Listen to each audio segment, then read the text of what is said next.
Так, на тебе палочку.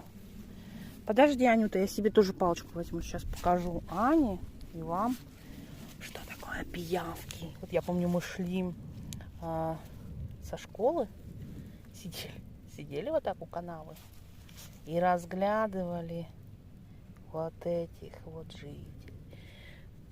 Палочку возьмешь, пиявочку подденешь. Представляете? Вот еще пиявка. Ань, стой! Подожди меня, пожалуйста.